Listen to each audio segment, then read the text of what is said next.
Halo, selamat pagi, siang, sore, dan malam, Bapak Ibu semua. Di sini saya Sinduardana akan mencoba memaparkan tentang materi yang dipaparkan oleh Mas Ade ya, yang sebelumnya ada di sharing season ke-10 Mofdak. Hal ini bertujuan untuk mengganti video tersebut karena pada saat sharing season hasil rekamannya tidak berhasil direkam, sehingga di sini saya akan menjelaskan apabila mungkin Bapak dan Ibu sekalian misalnya ingin mengikuti materi ini, kemudian masih bingung ya meskipun sudah mendapatkan Jupyter Notebook ataupun datasetnya. Baiklah, jadi di sini yang akan kita gunakan adalah Jupyter Notebook. Ya kalau misalnya yang belum install, Bapak dan Ibu itu bisa cari di Anaconda. Nah, di sini ya. Anaconda di sini nanti bisa diinstal ya untuk individual edition. Nah, nanti download ya. Nanti setelah download, diinstal. Nah, di dalamnya ada beberapa package. Salah satunya adalah Jupyter Notebook ya. Nah, ini Jupyter Notebook. Nanti dia begitu jalan, dia nanti akan masuk ke localhost. Ya, jadi kalau semisalnya di sini, ya, kita coba ya. Di sini karena ini udah jalan nih. Udah jalan, tapi di localhost-nya nanti bisa diakses di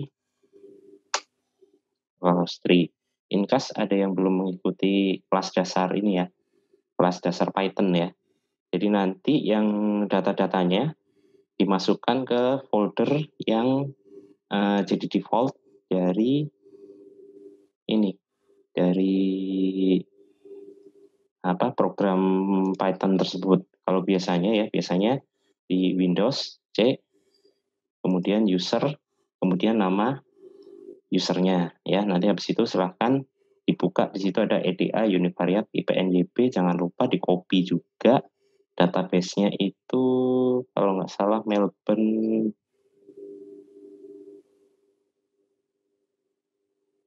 Delivery ya, yang ini ya. Karena nanti kita akan impor filenya ke Jupyter Notebook ya, dibaca tuh filenya untuk CSV. Nah, jadi apabila sudah diinstal, kemudian buka Jupyter Notebook, bukan notebooknya yang tadi, yang DA Univariate, Bapak dan Ibu nanti pertama kali kita melakukan setup environment, di mana kita nanti perlu melakukan import libraries. Jadi langkah ini wajib dilakukan, karena jika tidak nanti library-nya nggak jalan ya. Library yang akan digunakan adalah Pandas atau PD. Di sini adalah Pandas. Dia itu open source data analysis tools and manipulation tools untuk Python yang cepat sama powerful ya, fleksibel dan mudah. Ya, jadi untuk ngolah datanya. Nah, kemudian Matplotlib di sini itu untuk membuat kayak semacam statistik, kemudian animasi, interactive visualization di Python. Dan ini banyak banget nanti ininya, opsinya ya. Jadi yang perlu Bapak lakukan, Bapak Ibu lakukan begitu udah dapat, ini langsung run ya. Run itu shift dan enter. Nah, dia akan nge-run. Jadi dia udah mengimpor library-nya. Nah, setelah itu dataset ini nanti diimpor juga ya. Itu nanti pakai komen. Komennya adalah, nah di sini data DF adalah kita akan memasukkan data yang di Melbourne Delivery ke database namanya data DF di Pandas ya. Jadi nanti PD, ini Pandas ya, karena Pandas import as PD. Nah, ini titik read membaca CSV. Nah, jadi ini package-nya nih, di CSV. Yang kita baca adalah Melbourne Delivery CSV ya. Nah, langkah ini dilakukan nanti jadi datanya sudah load di Jupyter Notebook ini. Nah, proses EDA ini sebenarnya merupakan satu rangkaian dari CRISP-DM proses diagram ya, di mana di situ dimulai dari business understanding, data preparation, modeling, evaluation, sampai deployment. Nah, kalau di sini ini adalah untuk data understanding ya. Biasanya setelah kita tahu bisnisnya, domain knowledge-nya, kemudian kita memahami data apa aja sih yang kita miliki, strukturnya bagaimana, Nah, kemudian nanti kita siapkan kira-kira nih apa yang bisa dicapai dari data tersebut, gitu ya. Nah, di sini manfaat-manfaat yang bisa diperoleh ya. Di sini pertama kita bisa mendapat pemahaman atas permasalahan yang ada data kita ya, dan merencanakan cleansing ya. Karena saat data kita peroleh, data itu kan tidak 100% bersih ya. Jadi ada yang lompat, ada yang enggak apa namanya, yang value-nya ketuker, atau kemudian dia eh, itu ya nol ya, sehingga nanti tidak bisa digunakan untuk pembuatan model ya. Nah, di sini kemudian kita juga dapat merumuskan pertanyaan bisnis lain ya, sehingga dari sebelumnya kita udah paham ya, paham bisnis tentang bisnis sebelumnya ya. Dengan melihat data, kita akan bisa lebih memahami bisnisnya lagi. Sehingga kalau dilihat di sini ya nih, terlalu kecil. Jadi setelah kita data understanding, kita juga memahami bisnis understanding ini bisa iterasi ya, bisa saling maju mundur ya istilahnya, memahami data, memahami bisnis, memahami data, memahami bisnis, sehingga pemahaman kita terhadap data dan bisnisnya, bisnis case-nya itu jauh lebih kuat. Nah, kemudian di sini kita juga bisa menghasilkan output berupa analisa deskriptif yang dapat disajikan pada visualisasi data dan dashboard. Nah, output ini sebenarnya cukup baik ya. Jadi kadang-kadang kalau hasilnya udah bagus, itu kita nggak usah sampai modeling, nggak usah sampai prediktif atau preskriptif ya, karena kita tahu yang namanya data analitik itu ada deskriptif ya. Nah, itu biasanya di tengah-tengah itu ada, tapi kadang-kadang nggak ada itu apa? Diagnosis ya. Setelah diagnosis kita bisa melakukan prediktif atau kita menebak apa yang akan terjadi selanjutnya. Nah, yang berikutnya adalah preskriptif. Jadi tidak hanya menebak, tapi juga bisa merumuskan langkah-langkah apa yang bisa dilakukan oleh suatu organisasi ya. Jadi di sini EDA ini adalah prosesnya bisa mencapai deskriptif ya. Walaupun bisa diteruskan lagi untuk mencapai deskriptif yang lebih baik gitu ya. Nah, ini dibagi ya, pertama univariate dan yang kedua multivariate, nanti akan dijelaskan di sharing session berikutnya. Jadi di sini univariate yang biasa kita lakukan adalah cek dimensi data dari tabel-tabelnya, kita tahu ukurannya berapa data kita, kemudian mencek tipe datanya, jadi apakah ini bentuknya teks, ataukah bentuknya plot, apakah integer, ataukah matrix, dan kawan-kawan ya. Jadi di situ nanti kita bisa tahu karakteristik dari masing-masing kolom data. Nah, kemudian bisa menampilkan value dari masing-masing kolom. Jadi kita bisa ngecek dulu ya, ini sebenarnya isinya apa aja sih.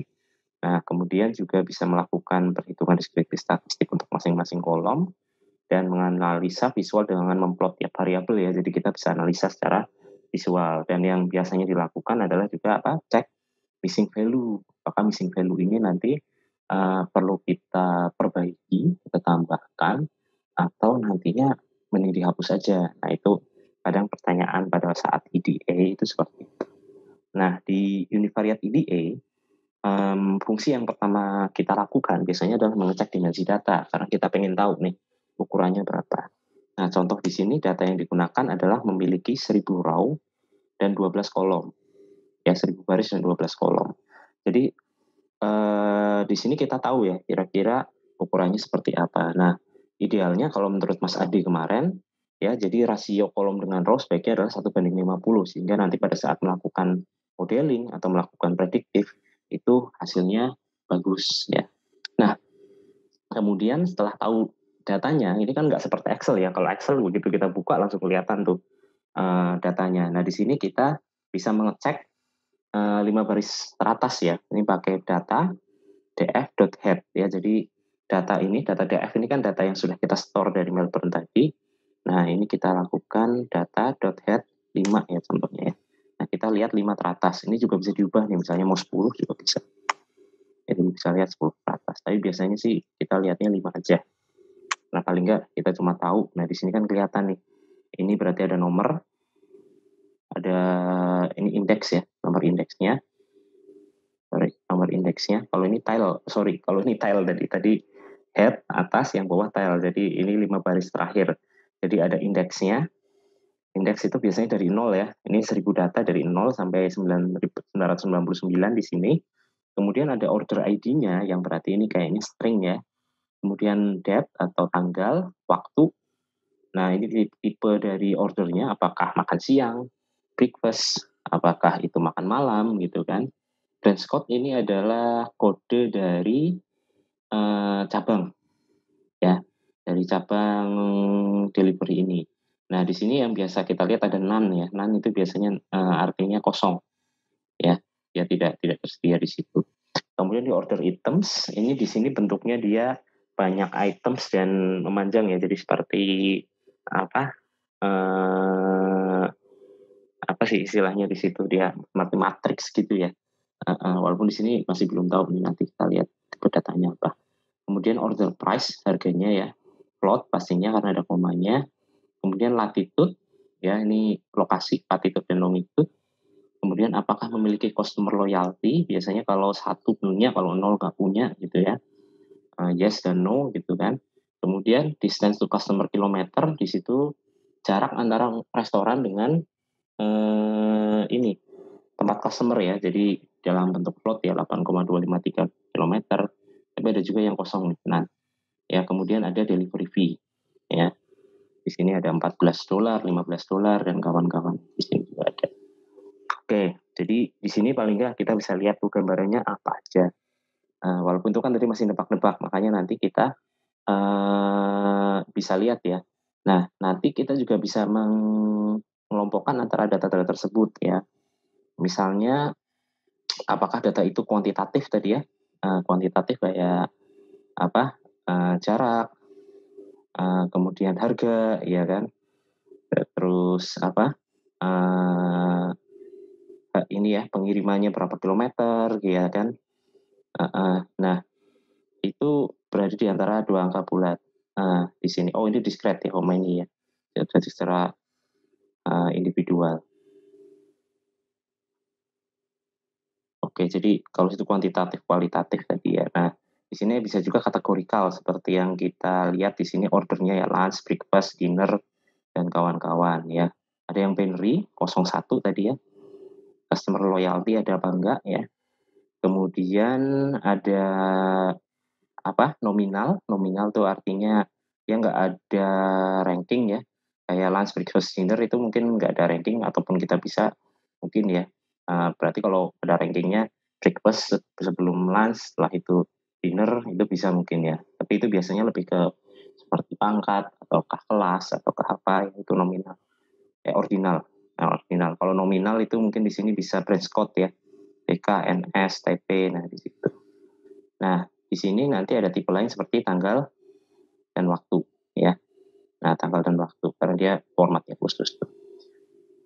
Nah, di sini jenis data yang berbeda nanti proses data processingnya juga akan beda ya. Nah, kalau misalnya kategori kali ini kan sebenarnya kalau diproses secara komputasi kan nggak bisa ya PKNS. Jadi ada yang namanya biasanya one hot atau label encoding ya. Jadi biasanya nanti branch code PK ini nanti 1000, branch code NS ini nanti 01001 ya. Jadi nanti dia akan menambah jumlah kolom di mana itu nanti akan berubah menjadi binary. Biasanya gitu. Itu adalah one hot encoding ya. Itu. Nah, kemudian ada data kuantitatif ya di mana di situ biasanya kita perlu rinsing outliers atau transformation ya. Kadang-kadang ada di outliers mungkin salah ketik ya, salah nolnya tambah atau kurang koma 00 atau dan kawan-kawan. Nah, itu kadang-kadang hal itu menjadi anomali sehingga apabila datanya tersebut tidak diperbaiki atau dihapus ya, itu nanti akan membuat permodelan kedepannya akan menjadi tidak sebaik apabila data itu dihapus gitu ya. Wah, meskipun outliers itu belum tentu murni outliers, jadi nanti ada analisanya lagi. Nah, kemudian setelah itu kita bisa melakukan cek data untuk setiap kolom. Ya, jadi di data ini, nah di data DF kita tulis dtypes di sini di belakang. Ya, kita coba enter, jadi kita akan tahu di sini ini bentuknya objek, objek, objek ya. Objek, ada float, tadi ya, float ya, bentuknya angka pakai koma di belakang, integer ya, customer loyalty 1 dan 0 tadi, ya. Nah, di sini ada kesimpulan sementaranya, jadi kalau di order ID itu, datanya nominal ya. Jadi di situ ada, tulisan order, ORD, ya di sini ya, ORD, terus habis itu berarti dia ada hurufnya juga di situ, kode ya. Nah, itu mungkin ada hubungannya sama angka, ya angka ininya ya, angka ordernya ya, pada hari itu atau apalah, kita belum tahu. Nah, kemudian kalau date itu, bisa kita lihat juga di sini ya, kalau di sini berarti hari, bulan, tahun, walaupun kadang-kadang ada yang bulan, hari, tahun ya, kalau formatnya Amerika tuh kadang-kadang gitu tuh, yang agak bikin ribet. Nah, berikutnya waktu ya, waktunya bisa menggunakan biasanya format 24 jam, ya kalau misalnya 3 ini berarti adalah jam, menit, detik, ya jam, menit, detik. Ya, nah setelah itu ada order type ya. Di sini order type ini bisa data ordinal atau nominal ya, tapi kita nggak tahu nih karena breakfast, lunch, dinner itu kan sebenarnya bukan suatu hierarki sih ya. Cuma kita bisa bilang itu adalah ada urutannya juga ya. Jadi antara ordinal atau nominal, antara dua itu. Kemudian branch code ya. Di branch code itu pasti nominal, tapi di situ kita lihat tadi ya ada none ya. Nah, ini ada none nih branch code beberapa. Itu berarti ada missing data. Ya. Nah, berikutnya menu yang dipilih ya, di situ data, ada kumpulan data, dalamnya ada menu, angka, dan pesanan. Jadi misalnya ini nih, chicken 8 biji, burger 8, fries 10, dan kawan-kawan di sini. Nah, selanjutnya adalah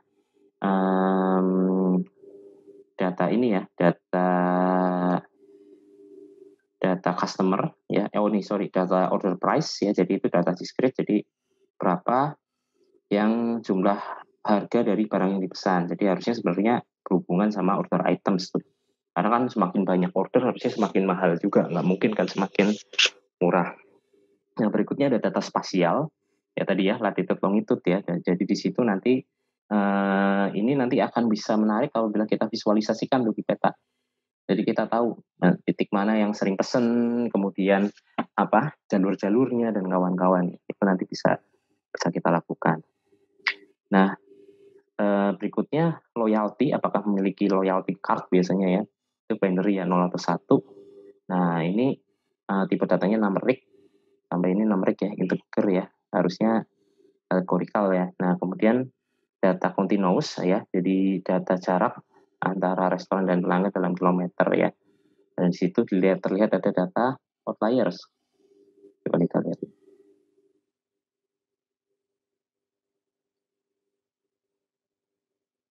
Ada nggak data outliers nih? 10, oh belum, nanti belum kelihatan kayaknya. Oke, nah setelah itu ada delivery fee ya. Jadi sama, harusnya semakin jauh semakin besar delivery-nya, meskipun itu mungkin juga berhubungan sama jumlah ordernya juga ya. Nah itu nanti yang akan kita pahami. Nah setelah itu kita lihat deskriptif statistiknya. Jadi gampang, ketik aja data DF tadi, terus dot describe ya. Jangan lupa nih dalam kurungnya ya. Nah dalam kurung ini kemudian nanti kita bisa lihat nih count, artinya jumlahnya ya. Habis itu min rata-rata ya. Yang bisa kita lihat di sini apa? Ini adalah data yang numerik ya. Yang numerik. Kalau yang non numerik nggak bisa dilihat di sini ya. Jadi jumlahnya nih 1000 ya harusnya ya, tetapi ternyata jarak sama delivery fee-nya ada 50 yang missing nih. Karena cuma 950. Kemudian rata-ratanya ya, rata-rata order price 501 ya, latitude longitude rata-ratanya berapa, loyalty-nya ya. Jadi kalau loyalty-nya di sini kelihatan sebagian besar nggak punya loyalty card, distance-nya kelihatan, delivery fee-nya kelihatan ya. Ini standar deviasinya ya, bisa dilihat ada minimumnya ya. Yang menarik di sini adalah ada maksimumnya ya. Nah di sini nih, di sini kan minus 34 ya, tapi ada yang maksimal 144, padahal jarak satu derajat dari latitude longitude aja itu jaraknya udah jauh banget ya. Ini apalagi jaraknya sampai 178 derajat ya, itu hampir keliling dunia kali ya. Jadi di sini ada kemungkinan besar adalah ada beberapa data yang salah atau ketukar ya, termasuk di sini nih. Minimalnya harusnya dia kan 144 sekian ya, tapi dia sampai minus 37. Ya, jadi ini beberapa ini mungkin ada satu atau dua data yang kemudian salah input, ketukar antara latitude dan longitude ya, meskipun unlikely apabila otomatis karena kan harusnya dia ambil dari data GPS di HP ya, tapi mungkin aja ada sistem error di situ. Ya, jadi di situ nanti kita bisa lihat nih apa namanya, karakteristik dari data dan kira-kira apa aja yang harus kita lakukan terhadap data tersebut ya. Nah, untuk yang non numerik, jadi itu hampir sama kayak atas, hanya saja nanti di sini ada include sama dengan ya nih ada apa ini namanya? Ya pokoknya inilah 0 habis itu kita enter gitu, nanti kita tahu juga di situ. Di situ ternyata branch code-nya malah kurang tuh ya. Ada ini, ada 100 yang hilang ya.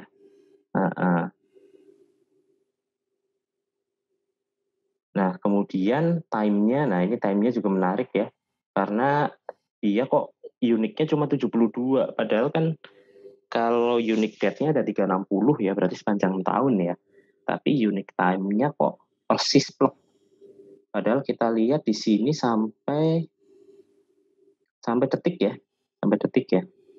Berarti agak aneh juga. Berarti kadang-kadang mungkin bersamaan banget. Padahal kan kalau kita bayangkan harusnya hari ada 360, sedangkan detik itu kan per jam aja 3.600 dikali jamnya aja kali 60 lagi. Detik ke menit 60 ke jam 3.600 dikali 60 lagi kan berarti sekitar 21.000 sekian ya. Jadi harusnya unitnya harusnya lebih besar. Nah, kemudian branch code-nya hanya ada 6 ya di sini ya. Jadi di sini nanti kita bisa bisa paling nggak memahami, oh ternyata data ini juga bisa jadi misalnya fraud ya. Aneh banget sih sampai detiknya sama. Nah, ini mungkin ada order fiktif atau apa. Itu bisa jadi suatu intuisi dalam melakukan descriptive analytics. Oke, selanjutnya kita akan coba melihat lebih dalam tentang hasil descriptive analytics ya. Yang pertama customer latitude longitude ya. Jadi ini apa namanya? Bentuknya ya. Di situ 4112 kalau yang lebih kecil dari 30 ya. Jadi kita pengen tahu berapa banyak sih yang lebih kecil dari 30 nih ininya. Latitude-nya lebih kecil dari minus 30. Ya, nah di situ nanti ketahuan ada beberapa data yang mungkin apa ya? Salah input mungkin ya. Misalnya kurang ini lebih besar nih, maaf. Kurang minusnya ya, harusnya kan minus 38, 37, ternyata di situ malah jadinya plus ya, padahal plus sama minus itu kan jauh banget nantinya. Nah, kemudian kayak misalnya di sini kurang dari 140 padahal rata-ratanya 140, berarti ada beberapa data yang memang ada 4 ya di sini, 4 atau 1 yang memang mungkin salah ketik ya. Nah, berikutnya di sini kita pengen tahu sebenarnya yang punya loyalty card berapa sih? Ternyata di situ hanya 77 dari 923. Ya, di sini kalau misalnya intuisinya secara deskriptif adalah berarti sebagian besar yang pesan itu masih belum punya loyalty card, ya kan? Berarti kalau dari sisi marketing mungkin saja mereka nggak paham tuh fungsi dari royalty card ya. Itu dari situ aja kita bisa mengambil kebijakan bahwa wah kalau gitu kita promokan royalty card lebih baik lagi, atau kita bisa menganalisa kenapa kok orang males pakai royalty card, ya kan? Padahal royalty card misalnya dia punya keuntungan yang baik, apakah itu sudah betul strateginya atau ternyata masih belum optimal. Nah, dari sini aja kita sudah bisa melihat kira-kira langkah apa yang bisa dilakukan oleh suatu perusahaan ya. Nah, berikutnya kita lihat untuk data branch code ya. Nah, di sini kita lihat ada TP besar, BK, NS, BK, TPNS. Nah, ternyata cuma 3 nih harusnya nih. Ya, cuma 3 ya. Tetapi karena ada yang huruf besar, huruf kecil, ya karena dia sensitif ya di Python ya. Nah, itu jadi enggak jadi satu nih. BK-nya enggak, NS-nya enggak, TP-nya enggak. Nah, ini jadi permasalahan juga nanti yang harus kita pecahkan pada saat data preparation juga ya, nanti saat cleansing-nya juga. Nah, kemudian kita akan masuk ke basic visualisasinya. Ya, basic visualisasi di sini ada numerical, ya di situ kita pakai histogram box plot atau mm, untuk univariate histogram box plot. Kalau bivariate kita pakai scatter. Kalau categorical kita bisa side by side box plot, ya. Sedangkan categorical kita bisa pakai bar plot pie chart, kemudian segmented bar plot atau mosaic plot untuk bivariate. Nah, di sini kita akan lihat ya histogram dari order price ya. Jadi kita pengen tahu sebenarnya harganya seperti apa sih yang dibayar ya. Jadi tulis aja data dev order. Nah, order price ya, jadi ini ngambil dari data DF, di mana kita mau ngambil order price, kita lakukan plot dalam bentuk histogram gitu ya. Nah, dari sini nanti kita akan lihat di sini ternyata seperti ini ya, paling besar sih di sekitar 400-500, berarti sesuai dengan min di sini ya, 500 ya order price-nya ya. Paling banyak sekitar sini, meskipun ada yang sampai $1.400 ya di sini ya. Nah, kemudian kita akan melakukan histogram yang lain juga ya. Jadi kalau histogram yang lain sekaligus biar agak banyak kayak gini. Ini pertama data DF kita masukkan dalam ini ya, dalam kurung kotak ini. Kolom-kolom apa aja yang mau kita lihat visualisasinya ya, order price, customer led, customer loan, customer has loyalty, distance, kemudian delivery fee ya. Nanti kita bikin histogramnya. Nah, histogramnya nanti bisa jadi seperti ini. Jadi kita tahu nih customer loan ini customer has loyalty ya 0 dan 1 ya. Jadi paling besar tidak punya loyalty card, yang satu punya ya. Nah, latitude ini ada beberapa yang error nih di sini ya. Kalau ini apa nih customer longitude, nah ini mungkin ada cuma nggak kelihatan karena cuma dikit yang error. Kemudian order price tadi ya sama hampir sama ya, cuma di sini lebih kecil dan lebih sederhana. Kemudian delivery fee ini order price sama nih di atas. Kemudian ada distance to customer ya, jadi mungkin ada beberapa yang jaraknya cukup jauh, nanti kita bisa lihat.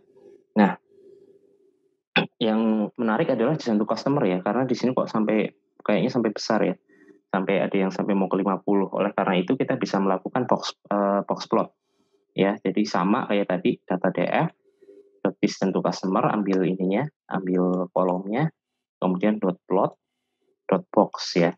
Jadi kita melakukan plot dengan cara box plot.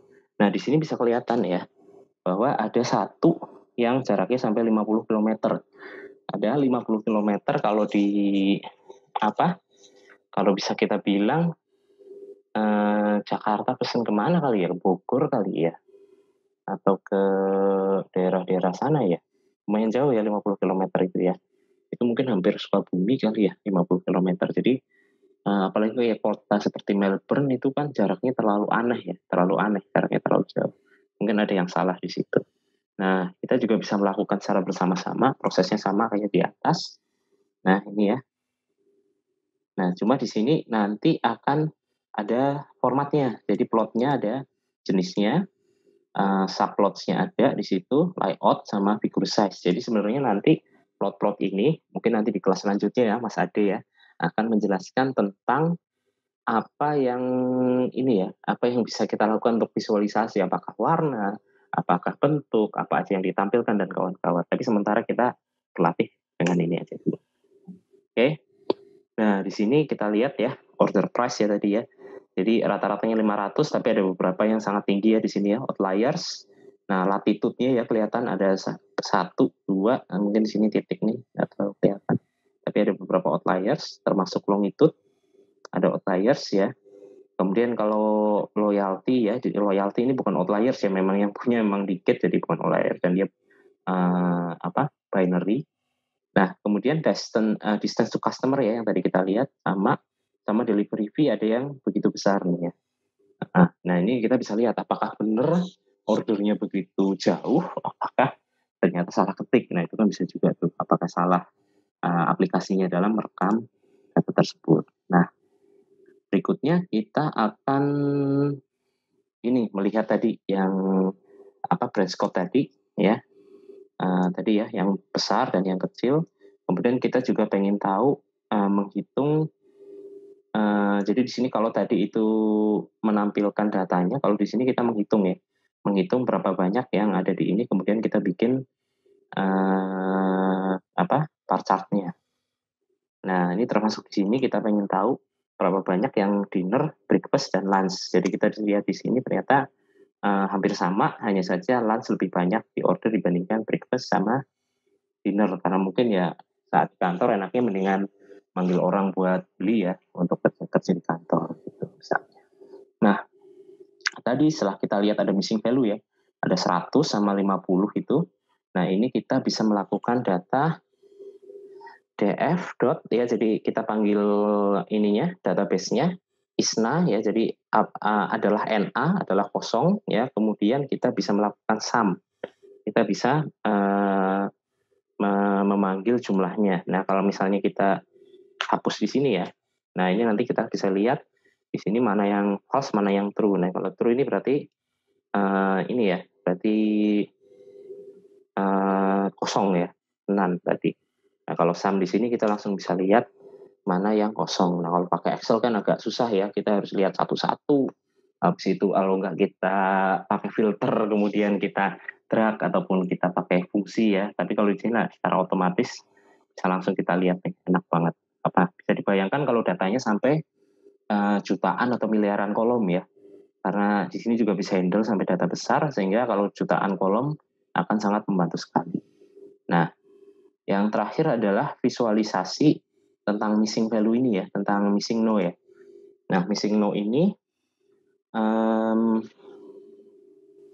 kita bisa lakukan pip install missing no ya. Jadi di sini namanya Jupyter Notebook itu biasanya dia punya library yang standar yang udah ada di sana seperti Pandas, kemudian Matplotlib ya, itu biasanya standar package-nya.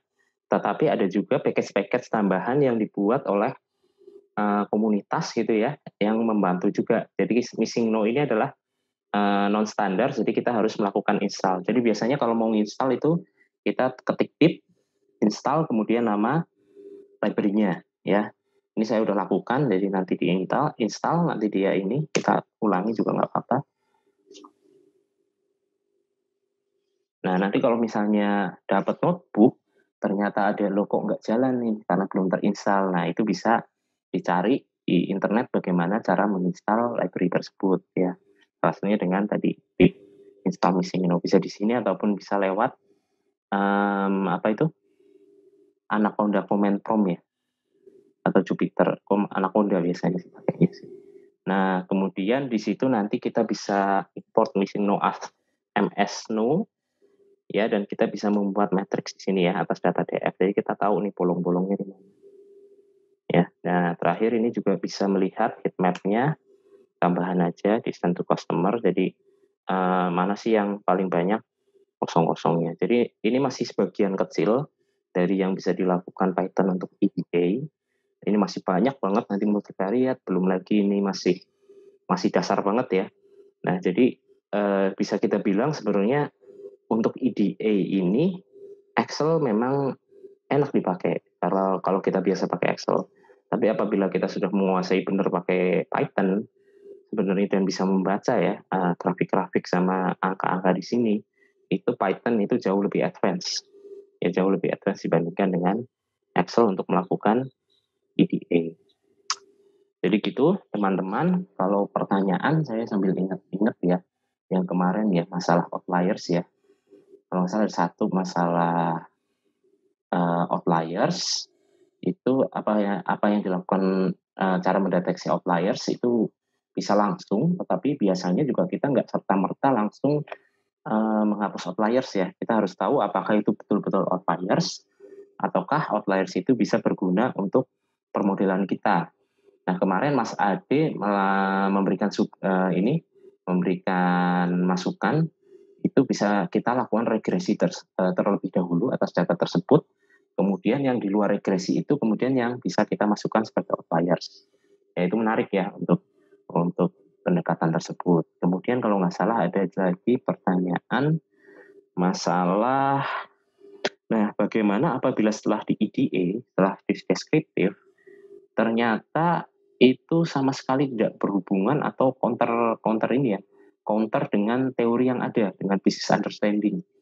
Itu ya, apa yang perlu kita lakukan. Nah, kalau counter dengan business understanding, artinya relasinya sesuai teori positif, ternyata negatif. Nah, itu justru jadi finding yang baru, dan itu insight baru. Menurut saya, no problem tuh, it's okay.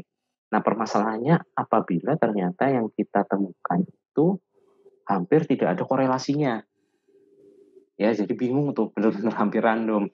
Nah, yang bisa kita lakukan adalah kita cari fitur-fitur aja yang mungkin punya korelasi. Nah, atau kita membuat fitur baru dengan teknik yang advance agar fitur-fitur yang tidak berkorelasi tersebut menjadi relevan. Ya, kalau saran saya kalau untuk mau belajar itu bisa di sharing season ke-9 yang di situ ada tim apa sih namanya? Saya lupa. Tim Sonata dari LPS di mana mereka itu juara PRI Hackathon People Analytics yang di situ datanya hampir semua variabel tidak berkorelasi kuat dengan target variabel. Artinya di situ fitur engineering-nya harus benar-benar advance dan business understanding-nya benar-benar advance. Dan mereka melakukan 50 fitur engineering serta rules-rules, kemudian modelnya juga sangat advance ya, sangat advance. Jadi sangat menarik itu nanti apabila bisa dipelajari. Terus untuk pertanyaan lain, nah mohon maaf, saya lupa pertanyaan lainnya apa. Tapi apabila nanti ada pertanyaan, monggo bisa di komen sini atau mungkin di Discord-nya Movdak bagi yang di Kemenkeu, ataupun nanti bisa lewat WhatsApp. Kalau ada yang masuk ke komunitas di WhatsApp-nya, silahkan ditanyakan. Sebelumnya saya mohon maaf ya, jadi ini rekaman darurat karena ini ya, karena kemarin nggak kerekam. Saya mohon maaf sebesar-besarnya. Semoga ini bisa membantu Bapak dan Ibu sekalian untuk belajar materi IDE univariat dan selamat mencoba-cobalah untuk eksplorasi Python ini. Karena kalau nggak nyoba langsung biasanya bingung, ya dari bingung itu kemudian kita belajar. Nah dari situ ya. Jadi kalau belum mentok biasanya belum benar-benar belajar sih ya. Dan di sini dari Movdak kami berusaha untuk membantu semaksimal mungkin Bapak dan Ibu yang umum, tapi khususnya juga untuk yang di Kementerian Keuangan, agar bisa meningkatkan kemampuan dan skill Bapak Ibu sekalian dalam hal data analitik. Karena di masa depan skill ini menurut kami sangat penting untuk menciptakan organisasi yang lebih data driven, lebih efisien, dan harapannya adalah nanti bisa membuat tata kelola negara di sini dalam hal ini keuangan akan menjadi jauh lebih baik. Ya, baik, saya Sindu Wardana. Terima kasih. Saya tutup. Selamat pagi, siang, malam, sore bagi yang menonton. Wassalamualaikum warahmatullahi wabarakatuh.